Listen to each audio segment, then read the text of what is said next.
Hello everyone, and good day to you. Through this video, I wanted to take this opportunity once again to be able to say hello. And as we say at church, when we gather so often, the Lord be with you. And certainly that is my wish for you at this time and for your family and all of our loved ones at this very difficult time we find ourselves in. I wanted to take just a few moments again to offer you my own support, to promise you of my daily prayers, and also to assure you that you are mentioned in my heart and in my intentions as I pray Mass privately now, as we have to do, but that you are not far from my prayers and certainly from the heart of Almighty God as well. So please be assured of that. A couple of interesting things. Yesterday was the Feast of St. Joseph, a feast that many people celebrate throughout the world. And Joseph, being the patron of the universal church, is certainly someone that we look to at this time as we pray for our church. And we pray especially, and perhaps in a very special way, for the headquarters of our church in Rome. We pray for Pope Francis at this difficult time and all the people of Italy as they're experiencing such a difficult time. But being the patron of the universal church, we thank God for our Holy Father and the guidance he's given us, and we pray that his witness will also give strength to many people. Many things I'd like to just touch base with you on, if you would allow me the indulgence of your time for just a few moments. Certainly, again, for many people, this is a time of isolation, and I want you to know that you are not alone. Maybe physically at this time or feel alone in your heart, but just know that there are people praying here at St. Irenaeus and so many other places around the world. You are not alone, and I want you to know that. I tell that to people, the ones I speak to, the ones I communicate to online. A lot of engaged couples right now who are looking with great anxiety about their coming wedding, whether it will take place or not. But we are all in this together, and I want you to know that I think and pray for you every single day. A couple of matters just for, we might say, housekeeping around here at St. Irenaeus, that in order for my staff to be safe and also with diminished work right now, that we will be beginning shortened office hours. We will be open during the weekdays from 9 o'clock until 12:30. So if you have any business, you may wish to call first and make sure someone is here. But then after 12:30, the office will be closed. For safety, for the health of my staff, I want that to happen, and I know you do as well. If you have any questions, of course, the phone is always there, or email, and we will get back to you as soon as possible. That will be beginning this coming Monday, and I'm sure you understand. On the other side of the picture, please know that our church is open. The doors are open for you every day from 9 o'clock until 5 o'clock. And you're welcome to come in church and pray and enjoy some of the peace and the comfort that comes from praying before Jesus in the Eucharist. You are most welcome to come and do that as well. And we welcome you for that, certainly. Also, on Sundays, the church will be open from 9 o'clock until 1 p.m. Some people, even though they watch Mass on television or on video, they want to come to church. And please know that from 9 till 1, you are welcome to come and pray. There will be no services, of course, but come and pray in the church that is certainly the heart of who we are here, the heartbeat here at St. Irenaeus as well.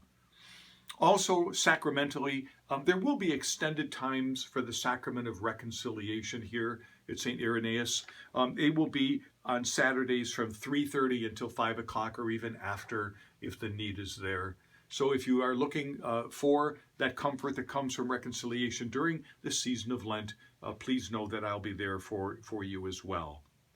Importantly, that at a time like this, we not only think about ourselves, but also we think about other people. And if you've watched the news carefully, you know that we are having a critical shortage of blood. We will be having our blood drive here Sunday from 9 o'clock until 2 in the parish hall. Obviously, there will be plenty of people there to make sure that everyone is kept at a distance and health matters are taken care of. But if you are able and would like to make a difference in someone's life, please come and give the gift of life through your blood for so many people. In a parish of this size, you can also understand that we have many people who might have needs, people who can't get out, people who are not able to buy food. We have a wonderful group of Good Samaritans, and they are ready at a moment's notice to assist you. All we need you to do is simply call and speak to Cindy in our Christian Service Department. The Good Samaritans are ready to help you in any way. And if you know of somebody, perhaps an elderly person, someone who doesn't drive or unwilling to go out, please don't hesitate to call us. We're very happy to help you and to offer this wonderful, wonderful gift of service. Also on this topic, we think about our seniors, people who really can't get out. If you know people in your neighborhood, someone maybe you haven't spoken to, a relative, whoever, reach out and let them know that you're thinking about them. And if we as a church community can help, please let us know. Again, we'll be very, very happy to help you as well. I want to just say this coming weekend, this Sunday, is the fourth Sunday of Lent. It's the day when we say Laetare, rejoice. For many people that might be difficult to do right now, for we're all caught in this together, a difficult time. But we do rejoice. And isn't it interesting, we're tied in at Laetare Sunday with also the beginning of spring, meaning hope. And if there's certainly anything we all need now, it's hope. We look outside and we see that the earth is struggling. It's struggling to break out. We need a good week of sunshine, 70-degree weather, and what a difference we're going to see shortly. But it's that kind of hope that we hold on to right now, and I hope you will do as well. I need hope, and I see that in people who offer prayers and support and goodwill. I need that in my life, and I thank you for that, and for those of you who have shown me that. I need as well, sunshine in my life, and I certainly hope that God gives us that. But we can still say rejoice on this weekend because we journey through Lent. And remember clearly, when we marked ourselves with ashes on Ash Wednesday, we knew that we would go through a time of penance, and we are. We had no idea it would be like this. But we're living our Lent this year, perhaps in a way that we've never, ever done before.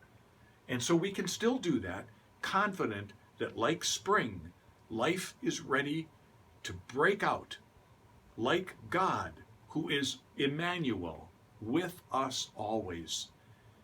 God will not desert us. Lastly, over my shoulder is a very special picture that I've had for many years.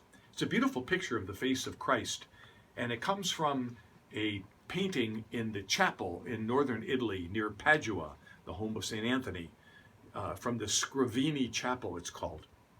But when I look at it, it reminds me, again, of the people of Italy right now and the struggle they go through and how we are all tied in together, whether from Italy or America or from China or from wherever it is. We are all the family of God right now, and we need each other. So with that, I wish you God's blessings, my personal prayers and support, and I ask for your prayers as well, that we can continue to serve God's people in all that we do. So on this fourth Sunday of Lent, we rejoice, we wait for hope, for spring, and the new life that only God gives. God bless you and your family. Let's pray for each other.